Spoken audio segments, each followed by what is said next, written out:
Saudara-saudara yang dikasihi Tuhan Yesus Kristus, di akhir tahun 2023 kita akan membaca dan merenungkan firman Tuhan dari kitab 2 Tawari pasal 1 ayat 6-13 dan 1 Korintus 1 ayat 30. Demikian firman Tuhan.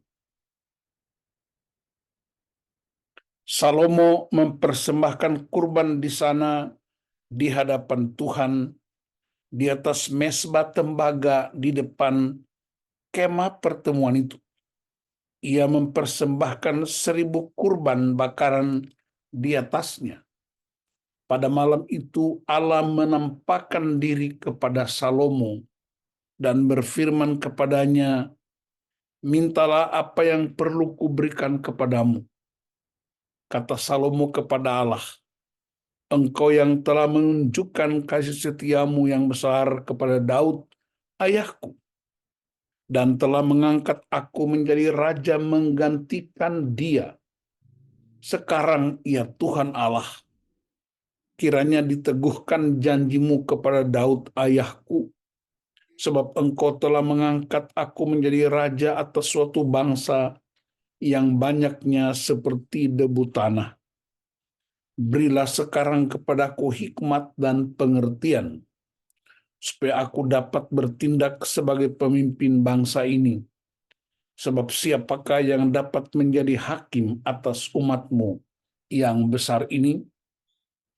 Allah berfirman kepada Salomo, "Oleh karena itu keinginan hatimu dan engkau tidak meminta kekayaan, harta benda, kemuliaan atau nyawa pembencimu, dan juga tidak meminta umur panjang. Tetapi engkau meminta hikmat dan pengertian untuk dapat menjadi hakim bagi umatku yang atasnya engkau telah kuangkat sebagai raja. Maka hikmat dan pengertian akan diberikan kepadamu. Aku juga akan memberikan kepadamu kekayaan, harta benda, dan kemuliaan, seperti yang tidak pernah ada pada raja-raja sebelum engkau, dan tidak akan ada pada raja-raja sesudah engkau." Lalu Salomo pulang dari tempat pemujaan di Gibeon, dari depan kemah pertemuan, ke Yerusalem, dan ia memerintah atas Israel. Bagian kedua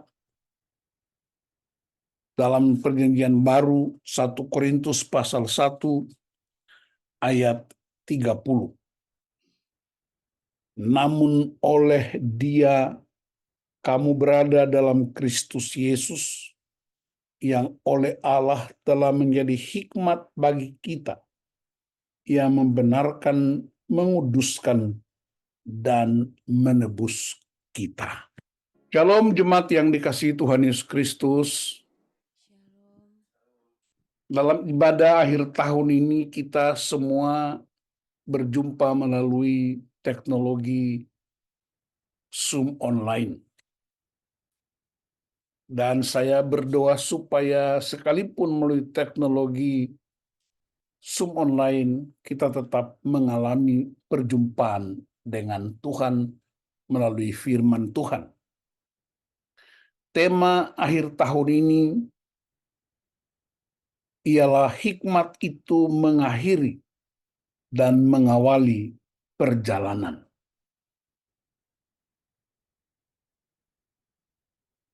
Segala sesuatu, ada yang datang, ada yang pergi, ada yang baru, ada yang lama.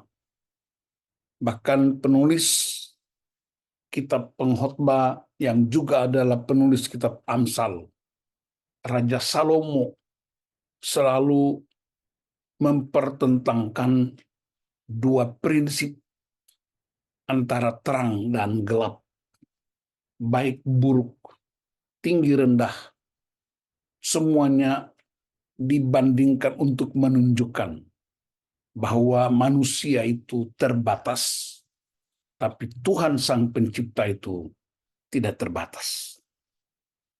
Pembacaan kita dalam 2 Tawari pasal 1 ayat 6 sampai dengan ayat 13 memberi gambaran tentang sikap seorang pemimpin yang juga adalah seorang anak, yaitu Salomo. Dia mempersembahkan kurban kepada Tuhan. Dan karena persembahan kepada Tuhan, Tuhan berkenan turun menjumpai dia. Lalu Tuhan bertanya kepadanya, "Apa yang hendak aku berikan kepadamu? Apa permintaanmu?" Dari situ kita bisa temukan yang pertama, bahwa hubungan dengan Tuhan itu mengawali segala sesuatu, tapi juga dapat mengakhiri segala sesuatu. Salomo ketika mempersembahkan kurban kepada Tuhan, Tuhan turun menjumpai Salomo. Dan saya percaya bukan hanya untuk Salomo. Setiap orang percaya ketika mempersembahkan hidupnya kepada Tuhan, maka Tuhan berkenan untuk menjumpai dia. Tentu dengan berbagai cara yang berbeda-beda. Pengalaman-pengalaman iman kita berbeda-beda. Sepanjang 1 tahun ini, kita tentu punya pengalaman yang berbeda-beda dengan Tuhan. Ada yang berjumpa dengan Tuhan melalui firman-Nya, melalui doa-doa, melalui hubungan keluarga, melalui perjalanan udara, darat, laut. Kita semua bisa rasakan betapa kehadiran Tuhan itu nyata dalam hidup kita sehari-hari. Dan perhatikan di akhir tahun ini kita belajar dari seorang raja, Salomo. Ketika Tuhan bertanya kepadanya, "Apa yang hendak engkau minta kepadaku?" Tuhan berhak tanya karena Tuhan adalah sumber kehidupan. Dia adalah sumber segala sesuatu. Tidak ada yang kurang padanya. Karena itu Tuhan bersedia untuk bertanya. Saya kira kalau seorang bapak tidak akan berani bertanya begitu kepada anak-anaknya, karena kita semua terbatas. Seorang ibu juga akan sangat was-was bertanya, "Apa yang hendak engkau mau?" Karena semuanya terbatas. Tapi Tuhan tanya, karena segala sesuatu itu milik Tuhan. Dia sumber utama dan satu-satunya yang sempurna. Dan ketika dia bertanya kepada Salomo, "Apa yang hendak engkau minta?" Wow, itu sangat membanggakan. Percakapan itu terjadi karena diawali dengan penyembahan. Diawali dengan hati yang tulus ikhlas oleh Salomo untuk mempersembahkan kurban bagi Tuhan. Seolah-olah dengan kata lain Tuhan tergerak hatinya untuk menjumpai Salomo. Karena Tuhan melihat dan merasakan betapa tulusnya Salomo mempersembahkan kurban buat Tuhan. Saya percaya juga ketika kita dengan tulus hati, tulus ikhlas, mempersembahkan hidup kita buat Tuhan, maka Tuhan juga bersedia untuk melawat kita, menjumpai kita. Mungkin suara yang Tuhan sampaikan tidak seperti yang langsung dengan Salomo, tapi Tuhan juga bisa memberikan tanda-tanda impresi di hati kita tentang bagaimana hubungan kita dengan Dia. Salomo tidak langsung meminta sesuatu yang luar biasa, tapi Salomo mengawalinya dengan sebuah percakapan yang sangat akrab. Salomo bilang sama Tuhan, "Engkau yang menunjukkan kasih setiamu kepada ayahku Daud." Wow, seolah-olah Salomo menggunakan nama ayahnya Daud sebagai garansi untuk bernegosiasi dengan Tuhan. Betapa hebatnya otoritas itu. Salomo memang dipersiapkan menjadi raja menggantikan ayahnya. Dan dia tidak mentang-mentang. Tapi ketika dia memulai mesbah pribadi dengan Tuhan, Tuhan lawat dia. Bahkan Tuhan tanya, engkau mau apa? Engkau mau minta apa? Tuhan tanya begitu karena dia sumber segala sesuatu. Dan Salomo tidak langsung minta yang dia inginkan.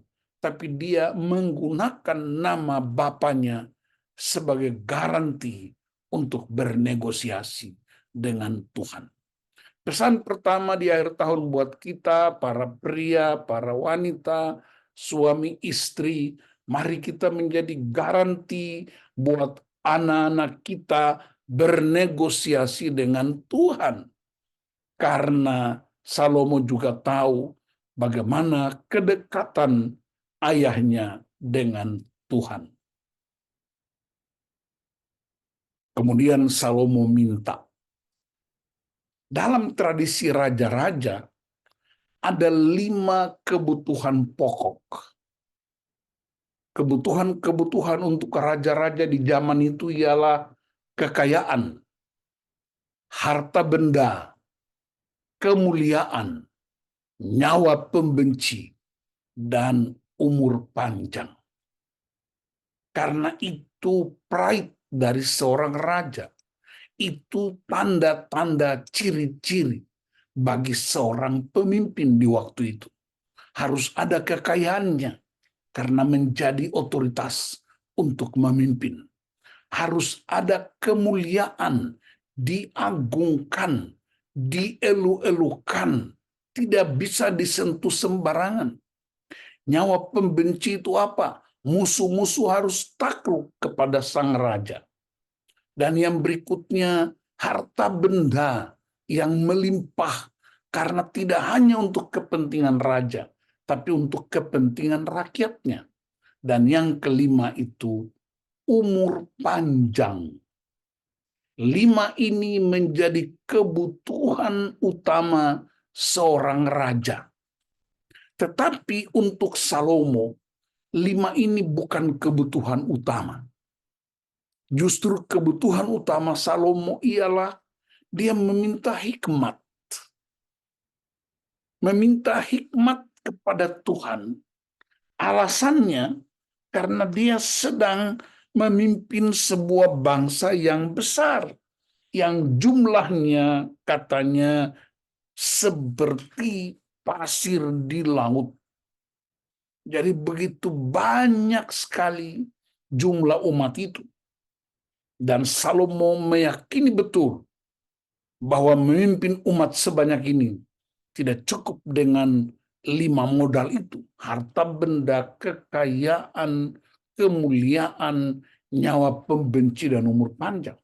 Maka yang Salomo minta kepada Tuhan ialah, berikanlah hikmat kepadaku. Wow. Bayangkan Tuhan yang turun dan Tuhan tanya. Dan Salomo begitu luar biasa meminta hikmat. Hikmat, kalau kita perhatikan di banyak kamus, hikmat itu adalah kebijaksanaan. Hikmat itu dia lebih tinggi dari pengetahuan. Nah, dalam pengajaran-pengajaran yang sering kami lakukan, ada 3 tingkat kebenaran. Yang pertama itu asumsi. Asumsi itu belum tentu benar. Yang kedua kebenaran. Dan yang ketiga hikmat. Hikmat adalah kesanggupan untuk mempraktekkan kebenaran dalam situasi apapun. Dan Salomo minta hikmat. Dari mana Salomo tahu siapa Tuhan? Dari ayahnya Daud. Karena Daud adalah seorang penyembah. Daud seseorang yang punya hubungan spesial dengan Tuhan. Dan saya percaya Salomo dididik oleh bapaknya tentang siapa Tuhan. Ini pesan penting buat kita para pria, para kaum bapa, untuk selalu mengajarkan siapa Tuhan buat anak cucu kita. Supaya pada situasi-situasi semacam ini, mereka meminta hikmat dari Tuhan. Tapi ada garantinya. Dia pakai nama Bapaknya sebagai garansi untuk bernegosiasi dengan Tuhan. Dan Tuhan bersedia mendengarnya. Tuhan kenal betul siapa Daud. Kelemahannya, keterbatasannya, bahkan kedahsyatan yang dia miliki. Bahkan hatinya Daud, Tuhan tahu persis. Itu sebabnya Salomo dengan begitu berani memakai nama Bapaknya sebagai garansi untuk bernegosiasi dengan Tuhan. Saya berdoa supaya kita, para pria, wanita, bapak-bapak, ibu-ibu, kita menjadi orang-orang yang menjadi garansi buat anak-anak kita bernegosiasi dengan Tuhan. Dan Tuhan bilang sama Salomo, karena itu yang kau minta. Yang kau minta itu hikmat. Bukan minta 5 hal yang menjadi kebutuhan raja-raja. Karena engkau minta hikmat itu, saya ulangi, karena engkau minta hikmat, maka yang 5 ini aku kasih bonus. Wow. Apa bonusnya?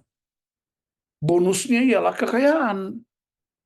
Bonusnya ialah harta benda. Bonusnya ialah nyawa pembenci. Bonusnya itu umur panjang. Bonusnya itu kemuliaan. Saya kira kita semua pernah belanja baik di tempat-tempat yang mewah maupun yang sederhana. Selalu ada tawaran-tawaran. Beli A dapat ini. Ya, beli rumah dapat hadiahnya mobil. Beli mobil dapat hadiahnya sepeda motor.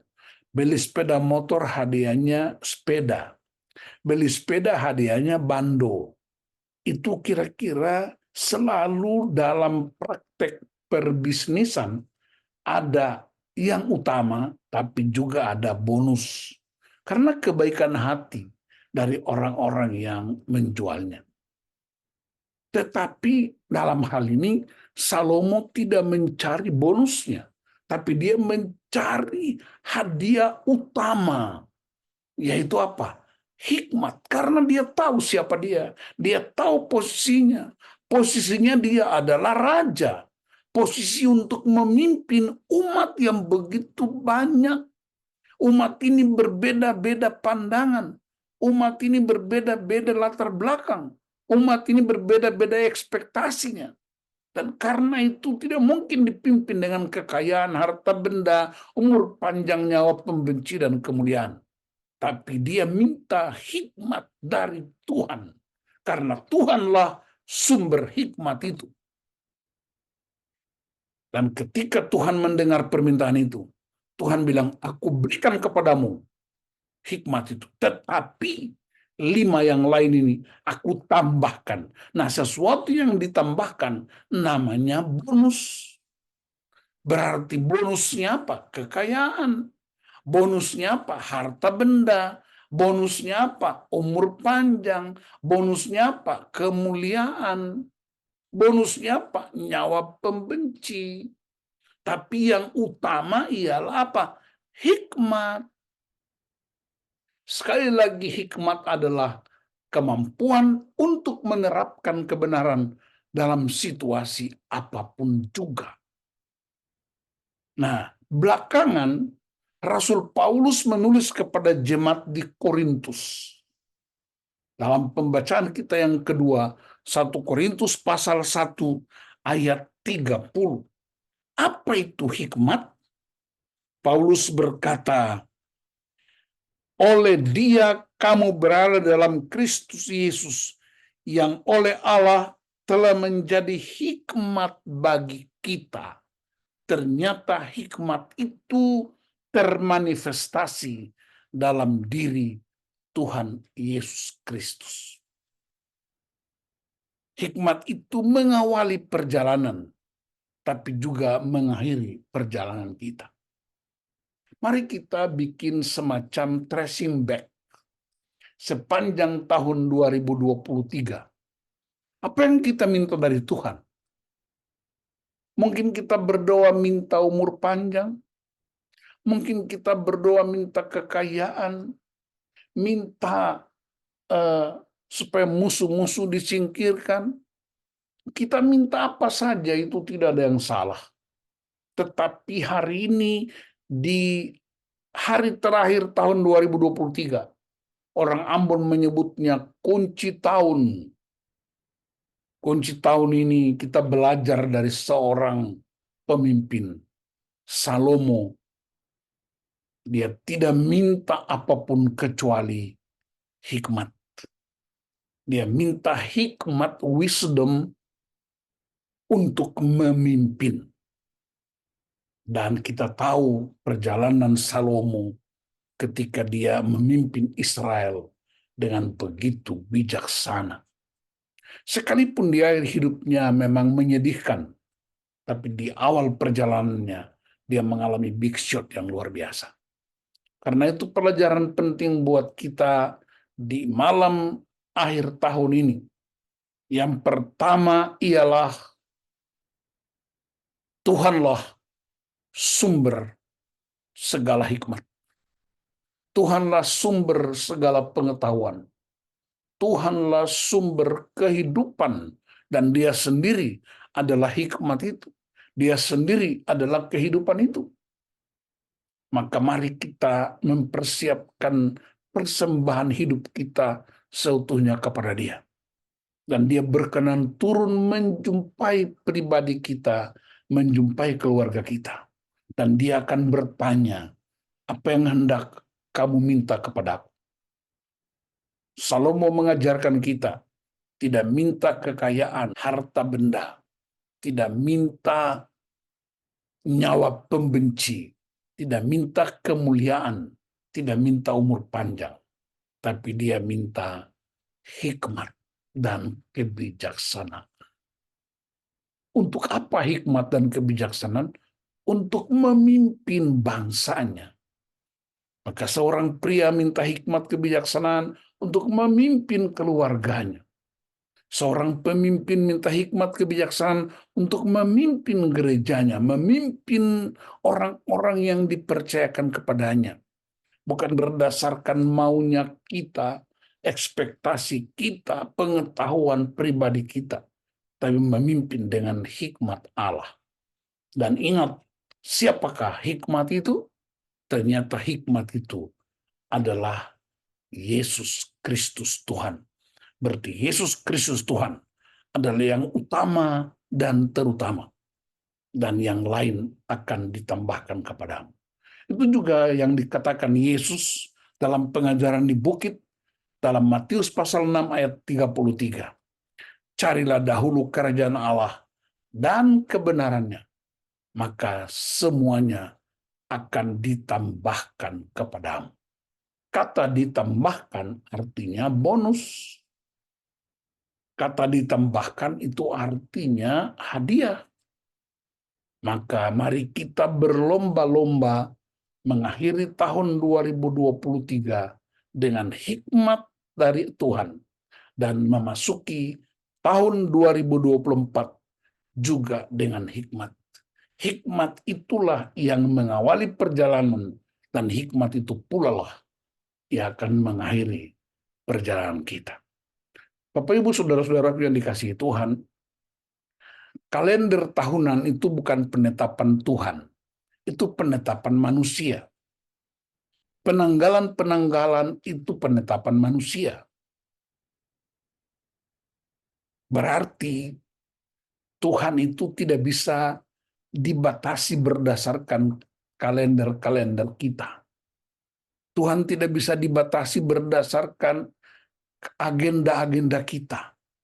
Tapi Tuhan itu bebas berkuasa di setiap musim kehidupan, di setiap perjalanan kita, baik siang maupun gelap.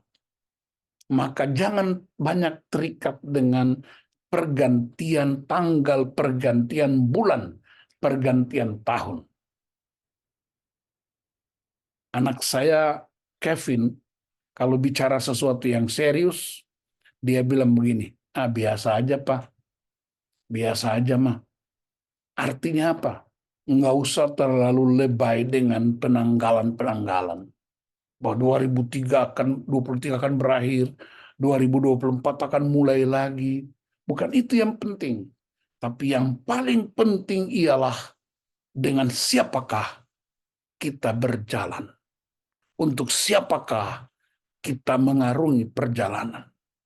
Dia yang mengawali, dia yang mengakhiri. Yesus adalah hikmat Allah bagi kita. Ingatlah pesan di akhir tahun ini. Persembahkan hidupmu kepada Tuhan. Maka Tuhan berkenan menjumpai engkau, menjumpai keluargamu. Dan ketika dia menjumpai kita, dia akan bertanya, apa yang hendak kau minta, aku akan berikan kepadamu. Tuhan disenangkan, maka Tuhan membuka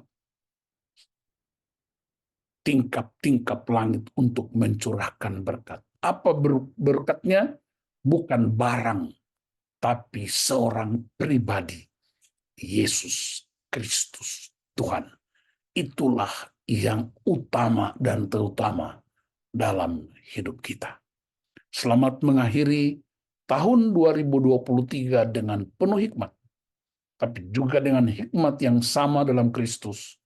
Kita melangkah memasuki tahun 2024 dengan penuaian besar-besaran bagi kemuliaan Tuhan. Tuhan ada di belakang kita, di tengah-tengah kita, tapi juga di depan kita. Tuhan Yesus memberkati kita mengakhiri tahun kalender 2023. Dan Tuhan yang sama juga akan menuntun kita memasuki tahun kalender 2024. Tuhan menyertai kita. Haleluya. Amin.